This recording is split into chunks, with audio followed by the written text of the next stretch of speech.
What's going on, guys? This is Sir Clarence with Ultra Black News, and today we had the honor and privilege of interviewing William Moore of Down Home Brewing. William, welcome. Hey, it's my pleasure. Thank you so much for having me. I feel like I want the applause in the background, the cheers. I'm gonna get it for you. So again, like I mentioned before, how I kick things off is with an intro. So are you ready for yours? Oh yeah, most definitely. All right. Yeah, so welcome everyone, and again, thank you for the Clarence for having me here. I really appreciate you. My name is William Moore, Chief of Operation of Georgia's first African-American operated craft beer company in the state of Georgia, Down Home Brewing Company. I am a Texas native located here in Atlanta, Georgia. I've been with the company for several years now in the role and operator as a chief of operations in the individual to really help out with a lot of our planning and processes and what we do as far as getting the beer out in multiple channels all over the state of Georgia and soon to be in other states outside of Georgia, coming into places like North Carolina and into Tennessee really soon. Awesome. Yeah. So let me ask you this. I hear that you are the beer aficionado. I can't even say it. It's so fancy. Yeah. I think I called myself that and made me the self-proclaimed beer aficionado just for the purposes that I've been in this craft beer game for quite a while now and been on the craft beer scene for a minute, all the way so where I've been able to see this amazing transition in this landscape go from me being the only, Black dude in the room, being able to sip on some beers and whatnot, all the way to now in 2021, seeing that there's a whole tribe of folks that's there. And if this interview is viewed in the future, I will hopefully be very proud to say that even beyond this year, that it's become more and more diverse because the landscape is starting to change to be a lot more inclusive. It's a beautiful time to be in craft beer. Yes. And I was going to ask you, initially when you got into the industry, what was your motivation? Was it one of the things where it just snuck up on you? Hey, man, I love this. And should I just jump into it? How was that for you? Exactly what you just said, Clarence. That was it. It became one of those things that was a hobby. I really loved the chemistry behind it. I'm a nerd. And so if you look at how the process of craft beer is made and all of the ingredients that are in it and the actual fermentation process that occurs, it is so cool and so amazing to me. And I was one of those kids that used to like to experiment with little things here and there.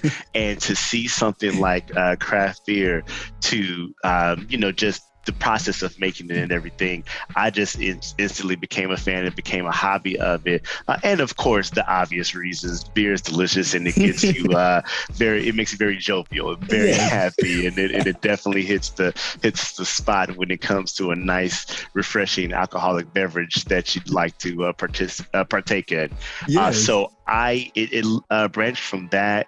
I got introduced to beer through my dad. He, when we would go and do our hunting trips out in Texas, he would have some Coors Banquet on them, just ready to go. And I remember him giving me a little sip, here you go, just a little taste, just taste, just a little bit, enough to get the palate there. You're like, this is weird, very bitter.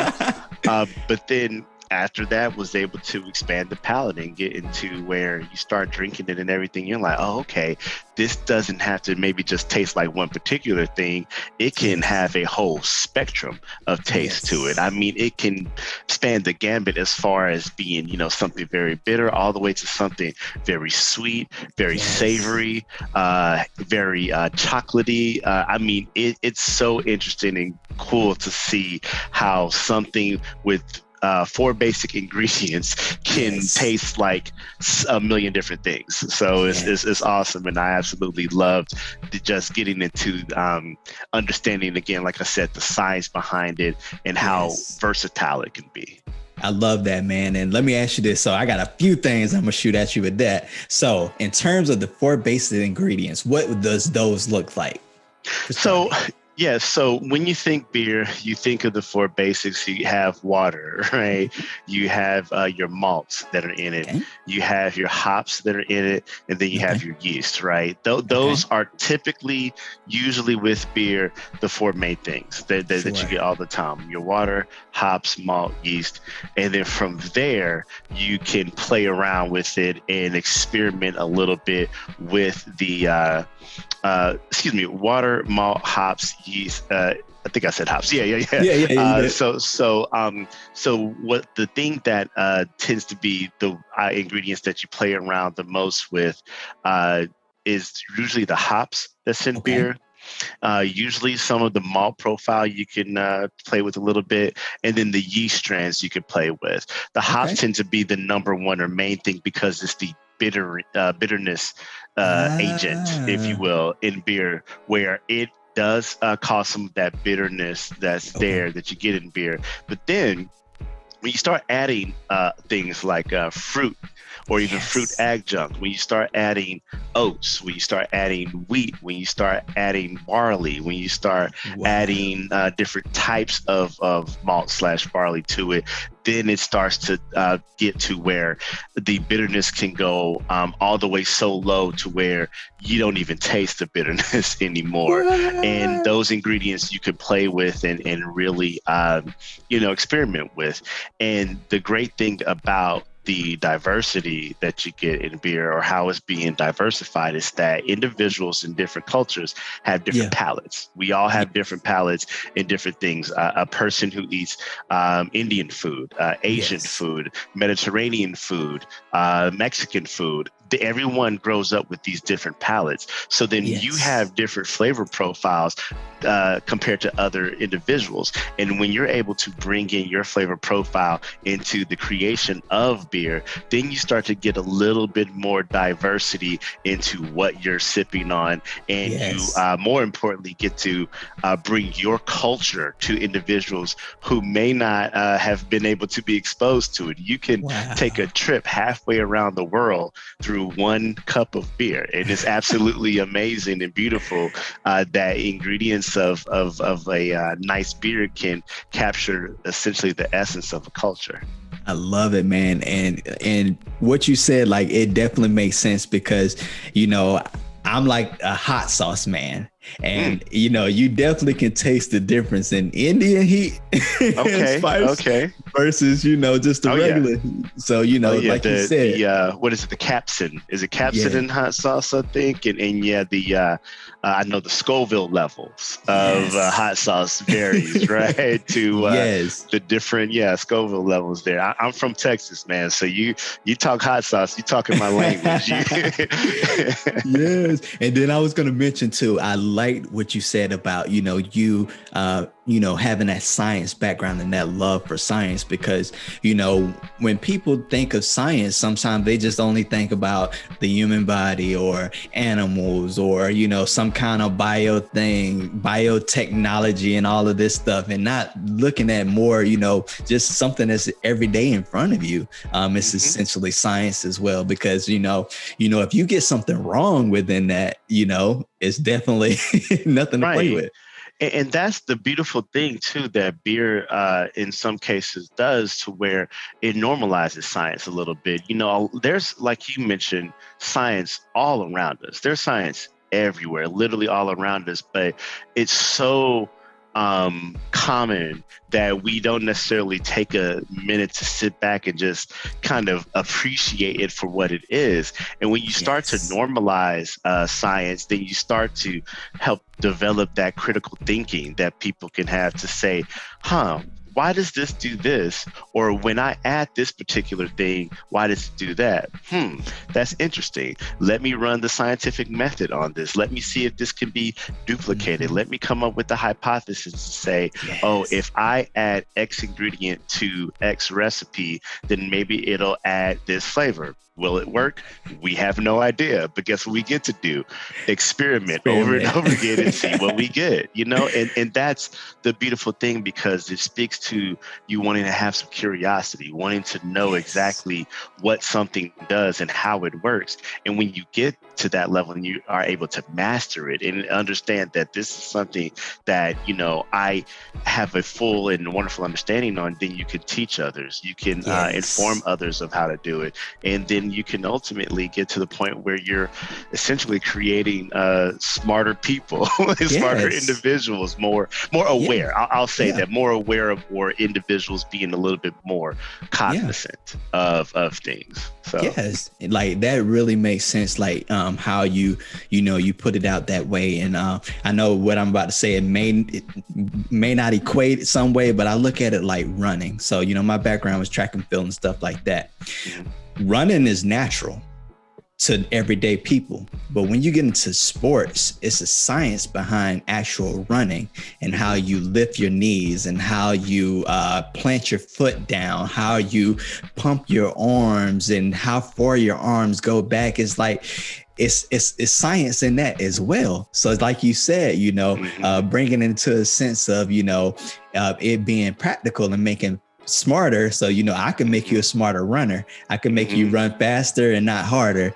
And this is kind of along the same. Or even the basic things of like what's happening when you're running. Your oxygen is coming into your lungs at a particular rate, and conditioning of that will ultimately make you more and more prone to where you can maybe last a little longer. Are you a distance runner? Are you a, you know, short, you know, are you a sprinter? There's science between that. The dopamines that hit your system when you're running, the adrenaline, trust me, there's stuff there. It's all around us. Is that I think sometimes us as humans don't take a moment to just stop and just kind of appreciate what it is. Anytime I'm on the treadmill and I'm running and doing that, I'll run and to kind of let myself zone out a little bit, think about like what's happening to my body. I'm like, wow, okay, I'm breathing in this air. Okay, my pace is doing this. Okay, I'm about to do an incline. Okay, maybe I need to arch myself this way. You focus on your form. You focus on, you know, things like that. And then after a good run, I'll drink a beer and I think about that. And I'm like, wow, okay, this beer is actually replenishing energy that I've just, you know, it's doing it quickly. I'm getting carbs being put back into my system of those carbs that are now spent and gone out of my system. There's again, you know, but I think a special type of person sits back and thinks about these type of things. Clearly, Clarence, you and I are those people. I know. Hey, look, what can I say? I love science. So let me ask you this, you know, what was it like, you know, in terms of, you know, getting into the business and stuff and like, you know, what challenges have you faced? I know you mentioned about, you know, being the only Black guy in the room at one point. Other than that, what challenges have you faced, or can you speak upon that, you know, so that way if individuals in the future, they have opportunity, they can know how to present themselves. You know what I mean? Breaking into an industry, especially if it's an industry that a lot of the players don't look like you, is always good to find a mentor, find someone that, you know, at least you can be able to have some commonalities with, but at the same time, get a little bit of experience from.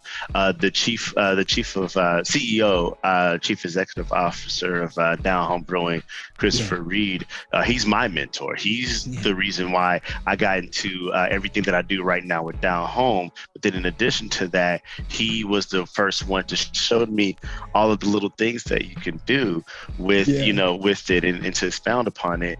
And so getting into that and actually finding a mentor, finding someone that you can network with, or a group of people you can network with that you may have some commonalities with, that really helps you to kind of break into everything so that you can understand how to get into it. And then the other thing is to kind of, I would also say, have a little patience with yourself as well. Love it. A lot of times in this, you know, I like to call it popcorn society, where everything's so instant and flashy, and in our Instagram society of where everyone's doing great at all times, all the time, you know, no matter what.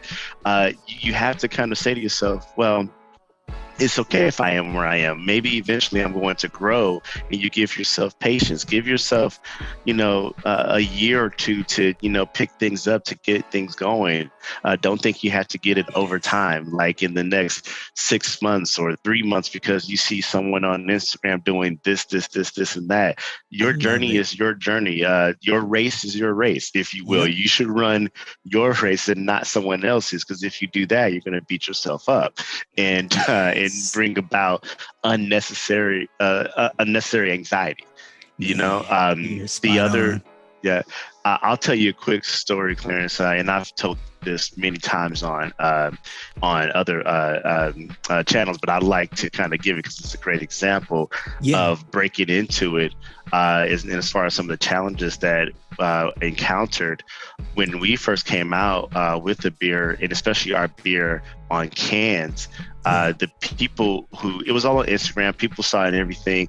They're like, oh man, this is cool. Like there's a new beer out, et cetera, et cetera. And we had a black man on the can there. Yes.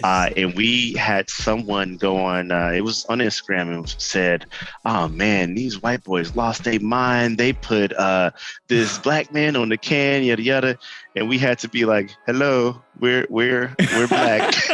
But that's the thing. That's what happened. Individuals, that's how so undiversified the craft beer Yes. game was back then, that when someone saw a can and saw a black man on it, they assumed that there were white people that put this Yes. black man on the can. So we Yes. added the story of Chris's grandfather, who's our mascot, on the back of the can, and showed him on there to say, no guys, this is us. This is, Yes. black men who are actually in craft beer here.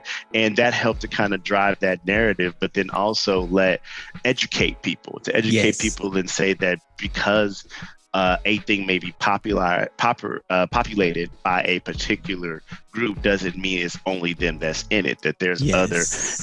people of color, there's women that exist in Yes. this space. And so you have to open your mind and think outside of that little box there. Yes, yes, and man, like you dropped so many gems in that. I wanted to touch on too. About going back and just running the race, running your race, and like it makes sense, like because again, I'm from the track background, so if I put it in the track perspective, is that I do all this training every week for a race, and on that race, I'm trying to get better at every distance or sprint or whatever for my own self. And then, I can't run your race for you. I can't show you a quick way to get you to where you want to be, because everybody's different. Everybody, and like you said, with the success thing, it just goes back to, I read something about, what was it? Ray Kraft with McDonald's. I don't know if I said his name right, but Kroc. Croc. Roy Kroc, I think it Yes, yeah, was. something Yeah. like that. But Mm-hmm. he was in his 50s Mm-hmm. before he reached his, going out about getting his success and stuff. And so, like Mm-hmm. you said, the popcorn society, nobody Mm-hmm. wants to sit and put together a good, delicious meal. Everybody want to go to that frozen food section and just pop it on.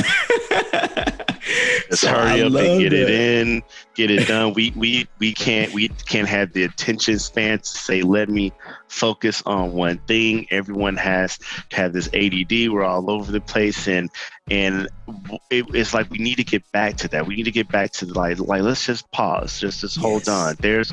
We are inundated with information over and Yes. over again, so much where it's like your normal average person can't keep up. And I see Yeah. why people have anxiety, and why there unfortunately becomes a time where there's a lot of misinformation that's out there, Yes. because people are reading the headlines because no one has time to read the body of the of the interview. And Yes. so the headline can say the craziest stuff. People take that as truth, and then say, oh, well, yeah, I read it somewhere. You read the headline. You didn't go Yeah. into, and my background, having my master's in public health, Yeah. I believe in research, and I believe that a dedicated amount of time should be put into where you are reviewing it, you're looking at it, and you're actually getting a good understanding of it versus being a self-proclaimed expert in it. And it's like, but did you do the work? Did you actually put in the work? You know, to your point about tracking everything, you know, people always want to be the fastest sprinter, the fastest this and everything. And they assume that that person who is the fastest just woke up and did it, or it was some type of natural talent. No, that person was running at 4 a.m. and practice, you know, putting into a day's eating clean, you know, working on stride, looking at technique, looking at video, things like that. You put in that work. You know, you have to get those what did Malcolm Gladwell call it? Those 10,000 hours, you know, and people again don't want to do that work. And so you have to do that. You have to be able to put in the work to do that. But then even after you put in the work, understand that you're not a vessel that's full, that you're still open for room for improvement, to continue to learn more, to continue to mess up, to learn from mistakes, to get more information and more knowledge. You know, I'm fearful for people who say they know everything. Exactly. You know, I'm like, do you know? Like, I mean, you can be an expert in everything, but a person who's truly wise understands that they have much, much more to learn. Yes. Oh man, I love it. I love it. And then, you know, it goes back to, you know, what I always, you know, when I'm talking to individuals, I'm always saying like, you know, every day I'm trying to learn something new. And every day I'm trying to grow, because, you know, if you're able to grow, you know, for me, I feel like that furthers your lifespan. I don't know if it's true or not, but I feel like, you know, you like with anything, you got to exercise the brain. It's just like you exercise the body and stuff like that. And so let me ask you this. In terms of the craft beer industry, where would you like to see it? Where would you like to see it years from now or soon? I'd like to see it continue to get more diverse. And when I say more diverse, I want to see more people of color. I want to see more Asian, more Native American, more Latino and Latinx folks. I want to see more LGBTQ folks in it. I want to see it get more and more reflective of our world, especially in the United States. I want the U.S. to make sure that the craft beer scene looks a lot more like the reflective population that it serves, you know, because back in the day, it may have been only, you know, white dudes drinking it, but right now, everybody's drinking craft beer. You know, you have literally like 60, 70-year-old grandmothers rocking with some, you know, a solid IPA or loving a good wheat ale or something like that, you know? So I wanted to get more reflective of that.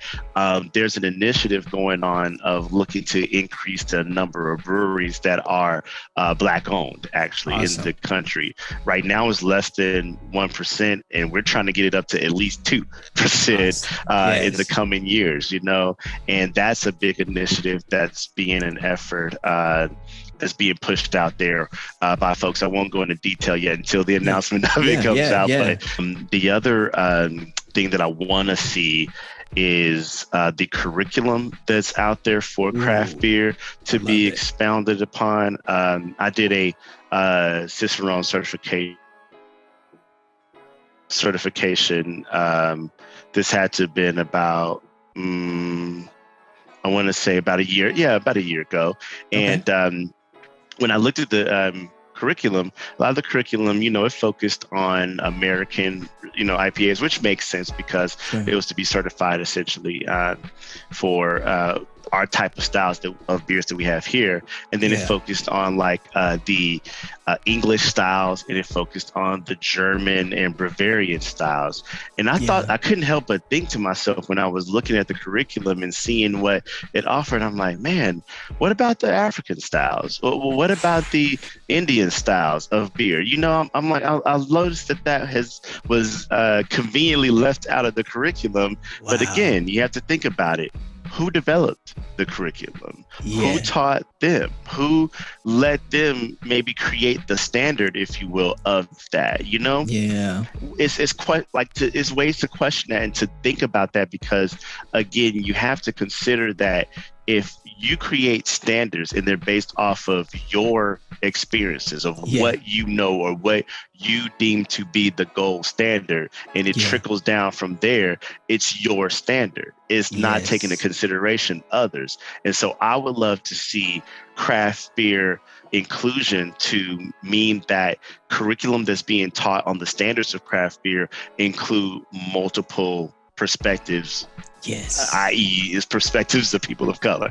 Yes, man. Look, you're absolutely right on that, because it's like, you know, it's like, if you look at it from that perspective, it's like almost, I don't want to say like a superiority thing. I don't want to really say that, but you know, like you said, it's kind of excluding others. Like for instance, barbecue. If you put it on that perspective, there's so many different styles of barbecue. You got barbacoa, and you know, and you got barbecue, Southern barbecue. You got all these different things. And it's like, if I put the standard and say, this is the standard, this is the American standard, it kind of isolates other, you know, stuff. So I like how you put it like that. And mind you, that's common in a lot of places in our society. If you think of even like your standard intelligence test or IQ test and everything, Black psychologists back in the 60s even challenged that. A psychologist, and I'm blanking on his name right now, came up with the I think it's called like the Black Intelligence Test for Cultural Homogeneity or something like that, which if you look at the acronyms, it was the bitch test, right? Oh, wow. but it was the Black Intelligence Test for Cultural Homogeneity or something like that. And the idea of it was that all of these kids that are having standardized testing are failing this. But if we say create a test that speaks more or has language that is for their culture, things that they recognize, how would they test then? And then how would their, at this time, white counterparts test then as well? And they saw it flip. They saw a reverse. They saw that the white kids did terrible on this test, but the Black kids did great on this test. So it's kind of like, well, then whose standards are we applying to this? And all we're asking is just a consideration of thinking that, like, when you put this standard in place, whose standard did you place it on? It can be also in the terms of gender roles and everything. We think of how, you know, things are modeled and everything in our culture and society, and a lot of it comes from a male perspective. But then it's like, flip it and ask that. Do that same standard, do those same priorities, etc. But then with the consideration of our female counterparts, how would that work? And you would see, oh, okay, maybe this needs to be changed. Maybe this needs to be tweaked because we created this thing from what we know. And again, there's been research about this, and Clarence, we can probably talk all day about this because even with that, there's current stuff happening right now with current events that are around that. But I just wanted to, at least for the viewers, to kind of consider this because it's applicable to craft beer, but then it's also applicable to a lot of things going on in our society right now. I love it. So let me ask you this. So I see that you guys have 3 different Ls: the Georgia Hooch IPA, the Teapot Pomegranate Wheat Ale, and the Downright Hazy. So let me ask you this. What is your personal favorite? That's funny. It fluctuates.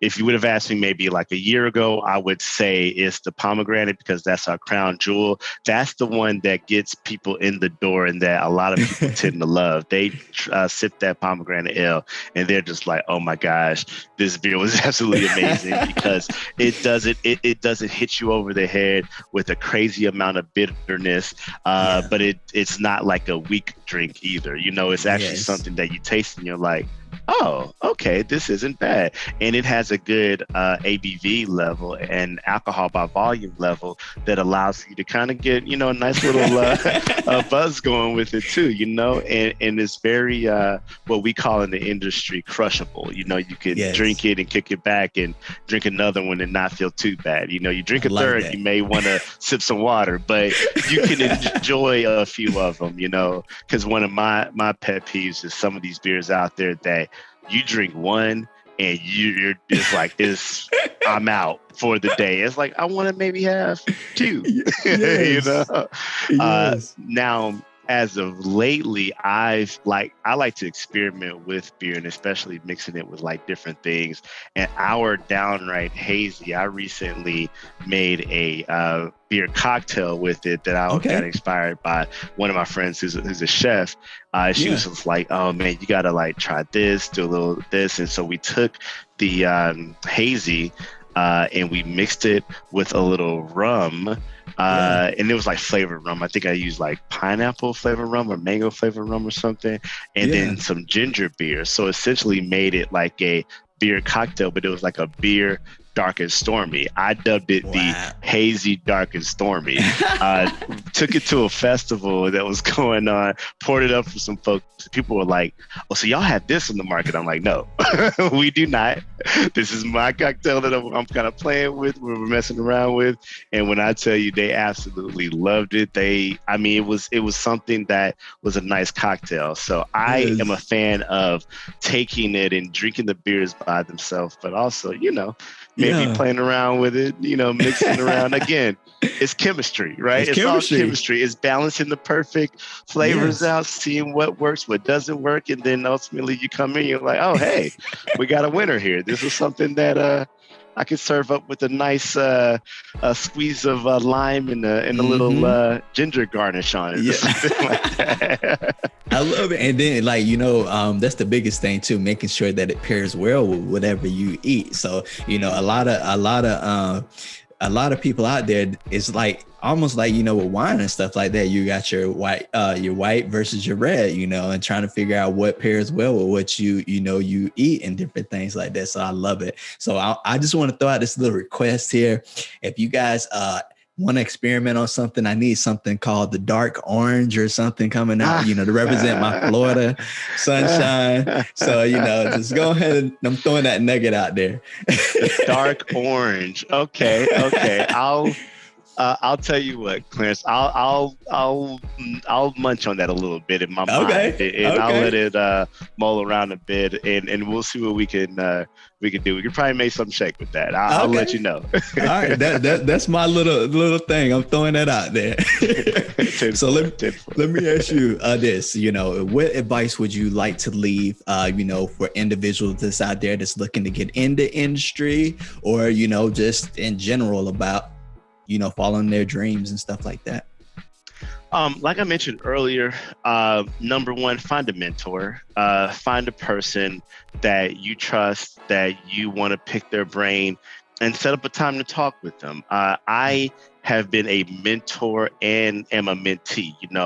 It's important to have the experience of both, because you're always constantly learning, but then you've also learned enough where you can share your experiences with others. A wise man learns from the mistakes of others. And sometimes when you get a chance to sit down and actually talk with and speak to individuals and learn a little bit more about what it is that they've done and they've experienced, you could take that for yourself and be able to apply it, So I think that's the number one thing. Number two is to find your tribe. It's important to have your circle. Humans are not meant to do things by themselves, or most things by themselves. We flourish in a environment where we have help, where we have individuals that can help us out, and where it's a relationship where reciprocity is involved, if you will, or quid pro quo, if you will, to give as much as you take, to give out and as much as you can, but then also receive that as well, and vice versa. It's important to have that community and have that tribe, and it doesn't have to be big. It doesn't have to be like 30 folks or whatever and everything. It can literally be one other person, two other people, three other people. Look in those places that help to push a little bit of your uncomfortable level, if you will. Because when you start to get that complacency, then that's when you stop to grow, and you never want to do that. I always in some cases like to welcome uncomfortable, Yeah. things, and not, and I don't mean uncomfortable in the sense of that it causes any detriment to you. I Yes. specifically mean uncomfortableness as in, wow, I really don't know the answer to that thing. Yes. And I have to reach out or research or do my, digging to at least, if anything, know enough to be dangerous. Are you going to be an expert on it? Probably not, but you can know enough to where you could sit and at Yes. least speak 3 to 5 coherent, intelligent sentences about Yes. the thing. And that's it, and that's sometimes all that you need, because then you can continue to learn more about it. Um, I think those are probably the main Yeah. advisement that I would give to people, and especially individuals who are looking to get into this thing for craft beer. Give yourself patience, give others Yes. patience, is definitely one of the key things I would say. And be able to fill your tribe out. Make sure that Yes. it's something that's a natural fit, a good cohesion, that's something Yeah. based off of both giving and receiving information or resources. Of And those are course. the things I think I can probably, a couple of gems that I would definitely Man. give out to folks, uh, like that. And the last thing I'll say, Yeah. that I would definitely give is to folks is just have fun. I mean, Yes. one of my pet peeves, Clarence, is people who take themselves too serious. And Yes. I don't mean be silly all the time. No, I'm Of not course. saying that. And I'm also not saying don't take yourself serious. But when you get to, and we've all met these people too, right? Yes. Oh man, well, I'm da, da, da. And it's like, come on, man. Like, is it that Yes. serious? Like, it's not, allow yourself to laugh at yourself, and to just be like, damn, that is some stupid stuff I would have done. That is, I like, dang, like, come on, man. Like, why? Don't be so hung up on your own, because then you'll be miserable. And life Yes. isn't meant to be spent to be miserable. It's meant to be spent to live, so I you have love to it. sometimes, do a check-in with yourself and say, have I been really working a little bit too hard? I think I have. What am I going to do? Take a break. I'm going to, Yes. and you let people know, hey, guys, I'm out. And people who Yeah. really care for you, they'll understand. They'll know it's Yes. like, I totally get it. I'm not, no hard feelings. I understand. You need this break. You need this Yes. vacation. You need to go take this walk. You need to go take this long weekend. I get it, because we're not built to just be constantly on. We're meant to maybe Yes. have a few minutes where we're just literally sitting on our couch and watching Netflix and that's it, and not being bothered. It's like, I get that, allow Yes. yourself to have a little, time to have some R&R, to have some rest and relaxation. I love it, man. That definitely hit home and like really made me think about like, I used to have like a supervisor that she mentioned like years ago. She said, when you do what you love, people will follow. And, that stuck with me because it's just like when you do what you love and you're having fun with it, you won't like, it's gonna be times you'll get burnt out, but you don't have to stress yourself every day to where I got to hit this goal, I have to hit this mark, I have to do this. Because when you're doing what you love, it shows, it carry out, and more people be willing to work with you, to work for you, to push your product, to push your brand further than where you would go on, trying to do everything on your own, or, and so I really, really like what you stated with that, because it definitely makes sense. And if you get burnt out, how are you going to come up with the next idea? How are you going to enjoy the next idea that you have, and see that, and, or how would that interfere with time with your family, or different things like that? And so, everything is like a circle of what you stated. So I We've appreciate it. we've all been on a plane before, and listening to those folks, the flight attendants, the thing they tell you all the time, if a mask comes down, put it on yourself first, and then assist the person next to you if they need help. What Yeah. good are you dead to the person next to you that may need your help? Put that mask on yourself first. And then, that's important. Take care of self first, because when you do that, then you can help the next person.